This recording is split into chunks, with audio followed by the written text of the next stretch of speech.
Ready బాబు, ready బాబు. Start camera, action.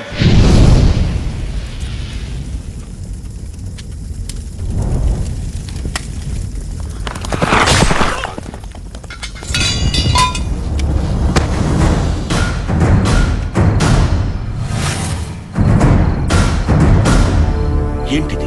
10 మందితో చేతులెత్తి దండం పెట్టించుకునే అవకాశం ఆ భగవంతుడు మన 2 వంశాలకే ఇచ్చాడు. ఆ అహంతో జనాల్ని తొక్కేశాడు. వద్దని చెప్పాను, వినలేదు, చంపేశాను. కూలి చేసుకునే జనం ప్రాణం కోసం నా బిడ్డనే చంపుతావా? తప్పు. జనం వేరు, మనం వేరు కాదు. అందరి ప్రాణం ఒక్కటే. ఇక ముందు ఇలాంటివి జరగకూడదు. జరుగుతాయి. ఏం చేస్తావు?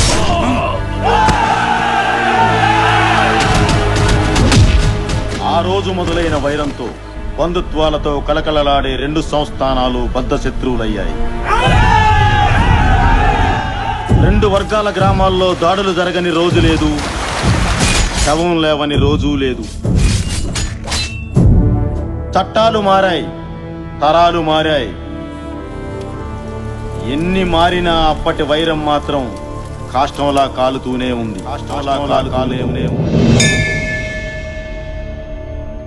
2 తరాల నుంచి ఈ అకృత్యాలను తన కళ్ళతో చూసిన ఆ 2 వంశీకులకు సంబంధికుడైన రాజా రంగనాయకులు ఆ వంశాల మధ్య రాజీ ప్రయత్నం చెయ్యాలని సంకల్పించాడు.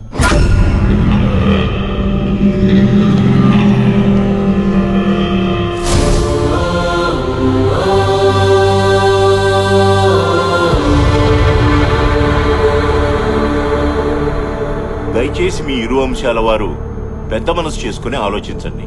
ఎప్పుడో మీ మధ్య మొదలైన పగ ఇంకా రగులుతూనే ఉంది. ఇప్పటికే వేలాది ప్రాణాలు పోతున్నాయి కూడా. చుట్టుపక్కల 40 గ్రామాల్లోకి ఆడపిల్లనివ్వడానికే భయపడుతున్నారు. ఏ ఒక్కరూ మనశ్శాంతిగా బ్రతకడం లేదు. అయితే ఆహా, మీ పగలు ప్రతీకారాలు తీర్చుకోండి, కానీ అది ప్రతిరోజు కాదు. ప్రతి ఏటా నూర్పిళ్ళయ్యాక సంక్రాంతికి వచ్చే పల్లాలమ్మ జాతర జరిగే ఆ 2 రోజులు మీవే. పోలీసులు రారు, కేసులుండవు. ఎవరింటి ముందు చితిమంట రగులుతుందో, ఎవరింటి ముందు భోగిమంట మండుతుందో ఆ 2 రోజుల్లోనే తేల్చుకోండి.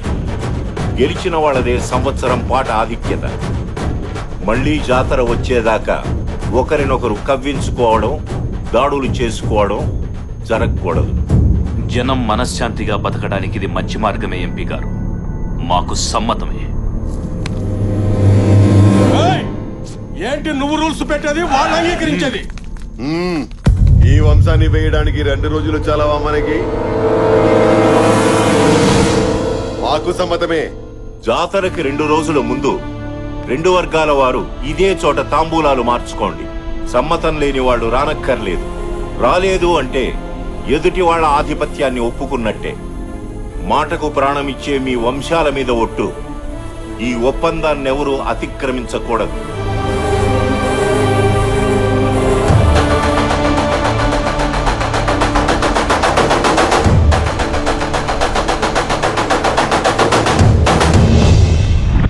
ఆ నిర్ణయం ప్రకారం అప్పటి నుంచి జరుగుతున్న ఉత్సవాల్లో వాసురెడ్డి వారే గెలుస్తున్నారు.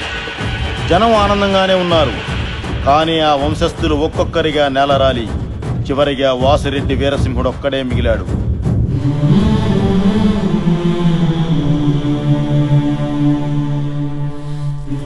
తాంబూలానికి వస్తున్నాం పంతులు గారు. అయ్యా, ఓడిన శత్రువు బలాన్ని పెంచుకున్నాడు. మీరు అందరినీ పోగొట్టుకుని ఒంటరి వారయ్యారు. భగవంతుడు మీకు 3 ఆడపిల్లల్ని ఇచ్చాడే తప్ప ఇంటి వారసుని ఇవ్వలేదు. మీ తర్వాత ఈ జనాన్ని వాళ్ళు ఏం చేస్తారోనని భయం వేస్తుందయ్యా. అయ్యా, అమ్మగారు హాస్పిటల్లో ప్రసవించారు. ఇంటికి వారసుడు పుట్టాడయ్యా.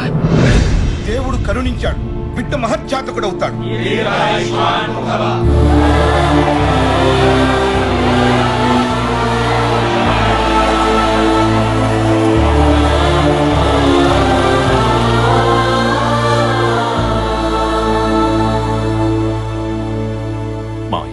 బిడ్డెక్కడ?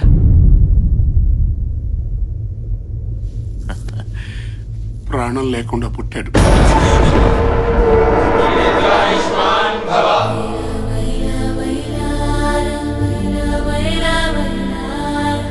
వంశోద్ధారకుడు పుట్టాడన్న ఆనందం కన్న తండ్రి చూసుకునేంత వరకు కూడా మిగల్లేదు. కర్మలుడు గారు. ఈ విషయం వసుంధరకు తెలుసా? తెలియదు గారు.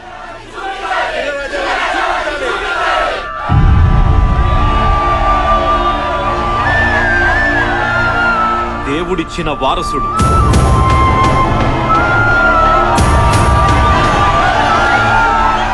నా తరువాత జనానికి బలం లేదనుకున్న వారికి ఆ భగవంతుడు పంపిన బ్రహ్మాస్త్రం. ఈ రోజు నుండి నాతో పాటు మీరు కూడా వీణ్ణి మర్చిపోవాలి. వీణ్ణి శత్రువు వెన్నులో చలి పుట్టించే ఆయుధంగా తయారు చేసి 25 ఏళ్ల తరువాత మీ ముందు గర్వంగా నిలబెడతాను. దానికి మీ ఆశీర్వాదం కావాలి.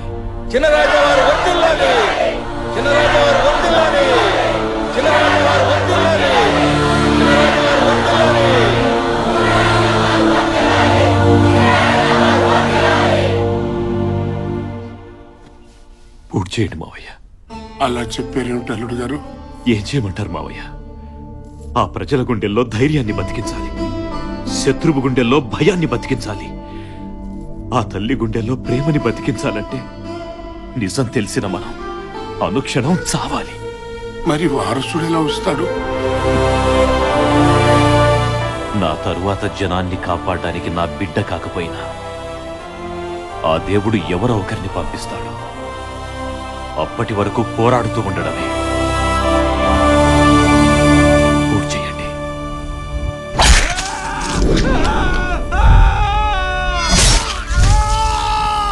ఆ మనోవ్యతతో వెళ్ళిన ఆయన ఆ సంవత్సరం ఓడిపోయారు.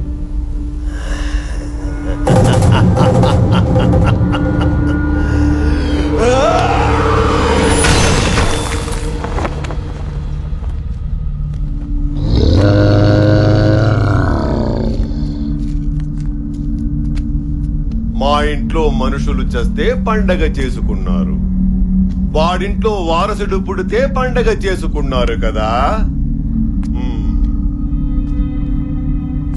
ఈ రోజు నుంచి ఈ ప్రాంతంలో ఎవరు మగబిడ్డని కనడానికి వీల్లేదు. పుడితే మాకే పుట్టాలి. 25 ఏళ్ల తర్వాత మీరు ఎదురు చూస్తున్న వారసుడు వస్తే వాడి వెనక నిలబడడానికి, చెత్త ఎత్తేయడానికి దిక్కుండకూడదు. కాదు కూడదని ఎవరైనా మగబిడ్డని కంటే చంపేయడమే. ఇక ఈ జెండా దించేవాడు గాని ఇంకో జెండా ఎగరేసేవాడు గాని రాలేడు, రానివ్వను.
బిజినెస్ జరగాలన్నా నువ్వు బతికుండాలన్నా నేను అడిగిన అమౌంట్ ఇవ్వాలి.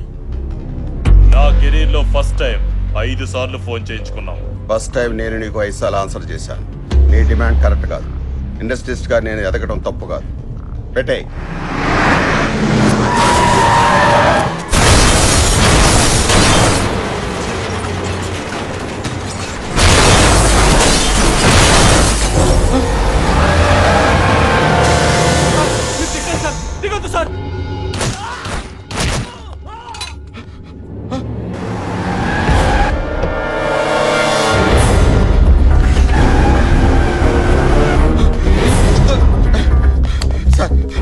వాళ్ళని చంపడానికి వస్తున్నారు సార్. నన్ను కాపాడండి sir. Please sir, please sir.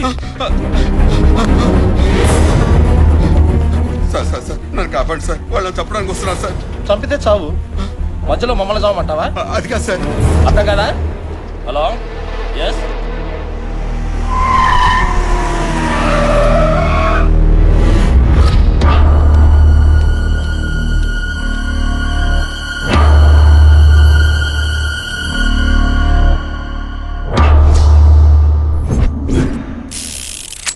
ప్రాణానికి విలువ లేని ఈ లోకంలో బతకడం కంటే చావటం మేలు. చంపే.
వాడిని వాడు చంపితే నీకేంట్రా? చంపడమా? చంపడం ఏంట్రా? అసలు ఆ పదం ఏంటి? తుడుచుకో అన్నా. బేసిక్ డబ్బు అనేది తినటానికి ఉండటానికి పనికి రావాలి, చావడానికి చంపుకోవడానికి కాదు. మాట్లాడుతున్నా వినరే? ఈడెక్కడా? హలో, పని అయిపోయింది, ఇరిగిపోయింది. ఈడికి బాగా అర్థమైంది. ఏం కాలేదు కదా సార్? నాకేం కాలేదు. థ్యాంక్స్ బాబు. ఎంత కమ్ముడు పొద్దండి? ఏమిటది? ఆ థ్యాంక్స్ అనే మాట మార్కెట్ లో ఎంత కమ్ముడు పొద్ది అని. అర్థమైంది. ఎంత కావాలి? ఇప్పుడు బై మిస్టేక్ మీరు పోయారే అనుకోండి సార్. పోయారే అనుకోండి, అంత్యక్రియలకి, పందిళ్ళకి, పంతులకి, పిండాలకి, వస్త్రదానం, గోదానం, భూదానం, అన్నదానం, ఆదానం, ఈదానం అని బోలెడు ఖర్చేది కదా సార్. ఇప్పుడు అదంతా మిగిలినట్టేగా. ఆ మిగిలింది ఇవ్వండి సార్. నీ లాజిక్ బాగుందయ్యా. నా లెవెల్కి అయితే 10 లక్షలు ఖర్చు పెడతారు. అవును, ఇందాక గొడవలో నీకేమైనా అయ్యుంటే? సార్, ఆ దేవుడు మనకో లైఫ్ ఇచ్చాడు, 10 మంది లైఫ్లు నిలబెట్టే దమ్ము ఇచ్చాడు. మన ప్రాణం పైన ఒకరిని కాపాడామనే సాటిస్ఫాక్షన్ ఉంటుంది చూడండి, అది చాలు సార్. ఈ ప్రాసెస్లో మనం పైన ఏడ్చేవాడు ఒక్కడు కూడా లేడు సార్, అనాథని. విషయం ఉందయ్యా నీలో. మాట ఎటైనా తిప్పుతున్నావు, అడ్డసుడిగాను పెడుతున్నావు. రాజకీయాల్లో దిగితే పైకొస్తావు. సార్ అది డిసైడ్ అయ్యేది అక్కడ, రాతుండేది ఇక్కడ, గీతుండేది ఇక్కడ, దాన్ని నిలబెట్టే దమ్ముండేది ఎక్కడ. నాకేదో కావాలనిపిస్తే దిగను, నన్ను జనం రావాలని పిలిస్తే మాత్రం ఆగను.